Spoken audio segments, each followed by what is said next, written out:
शांति। मैं अभी राजा जनक के बारे में बात करूंगा।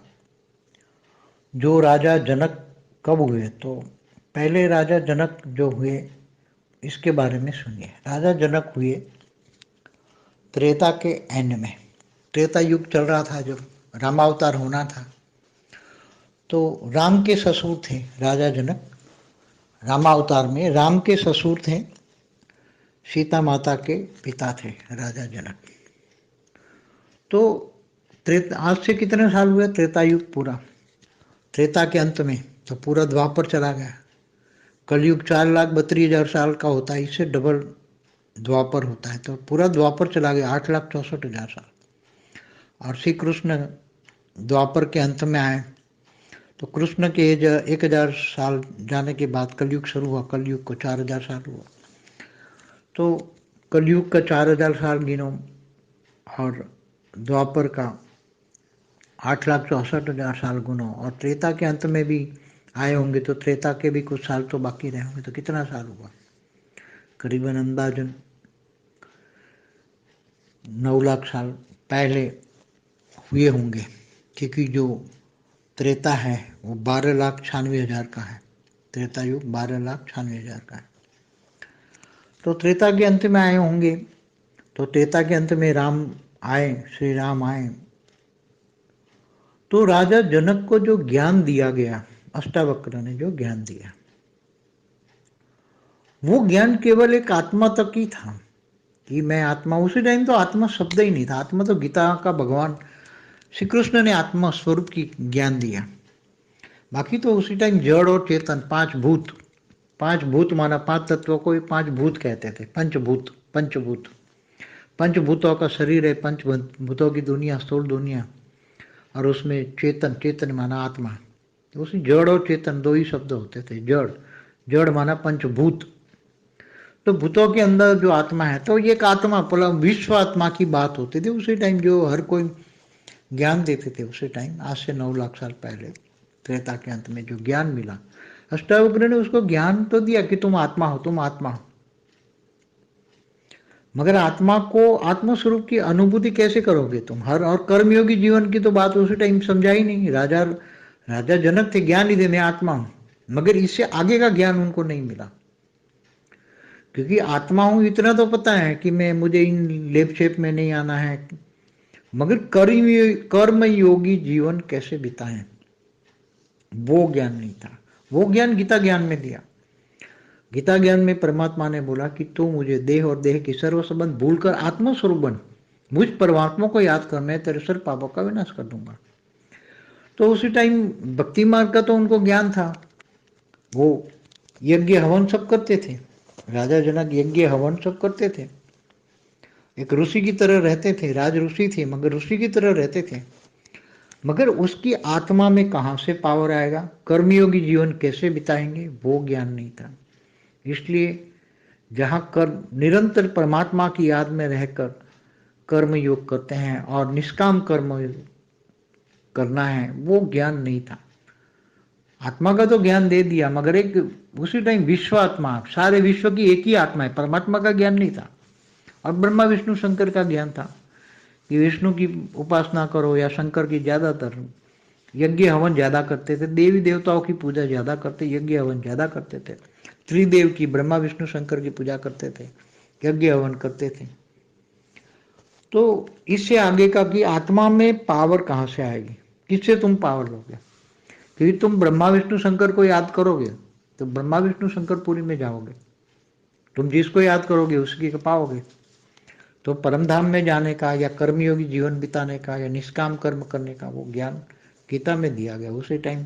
वो ज्ञान जो अष्टावक्र की गीता में वो है, परमात्मा को याद करके कर्मयोगी जीवन की बात, उनको ज्ञान नहीं था। ज्ञान अधूरा था। मैं आत्मा हूं, मैं आत्मा हूं, ये तो ठीक है, कॉमन सेंस। उसी टाइम तो चेतना होता था।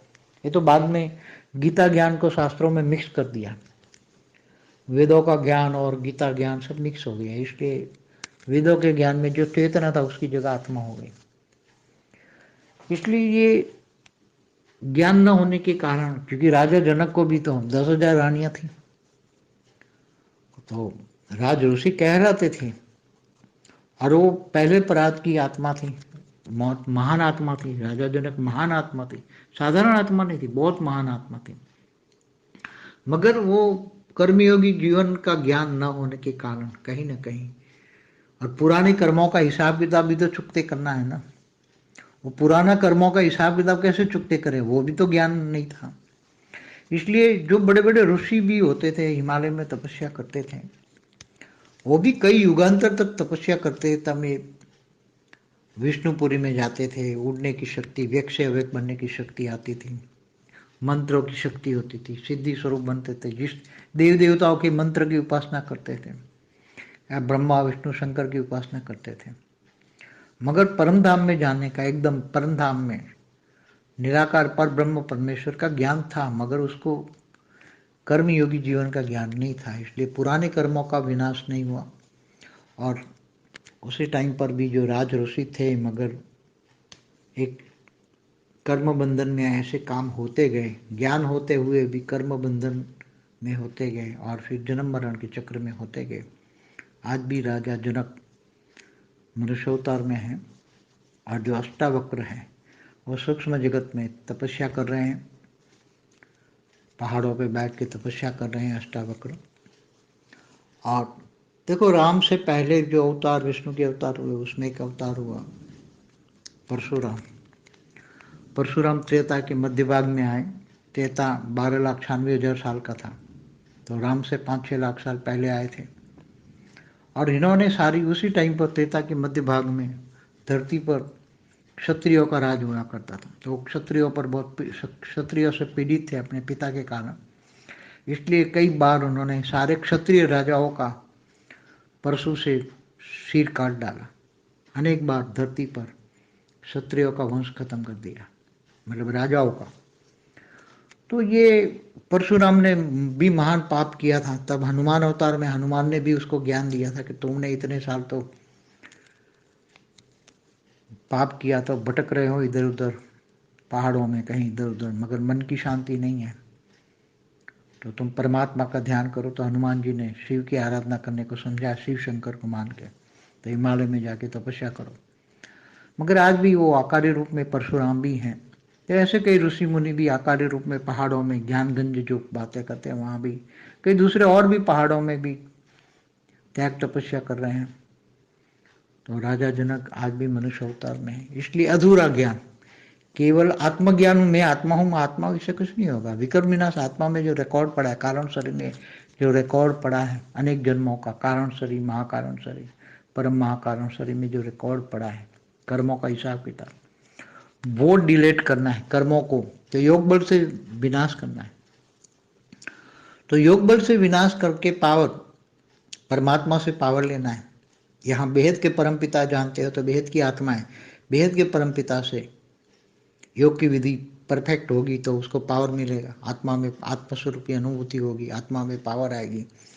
तो आत्मा की पावर आते ही ये सारे कारण शरीर, महाकारण शरीर, परम महाकारण शरीर में परम लाइट आएगी। परम लाइट आएगी तो सब विकर्म विनाश हो जाएगा सब, और कर्मातीत अवस्था हो जाएगी। जब कर्मातीत अवस्था हो जाएगी, कब आओगे? जब तुम भावातीत बनोगे तो कर्मातीत बन जाओगे। भावनाओं में नहीं बहना। इसलिए गीता में भी अर्जुन को भगवान ने कहा, तो भावनाओं की नदियों में मत बह। ये तेरे सामने जो तेरे देह के संबंधी चाचा मामा जो भी खड़े हैं, गुरु, तो ये सब तू मार दे। नहीं तो असुरों का, दुर्योधन का राज आया, असुरों का राज आया, तो जो पाप लगेगा वो तेरे को लगेगा। और तू नहीं मारेगा तो और कोई मार देगा, मगर तू अपनी ड्यूटी कर। तो अर्जुन को ये भी बोला कि भावनाओं की नदियों में नहीं बहना है। जो देह और देह के संबंधी है, अगर असुर है तो उसको मार देना है।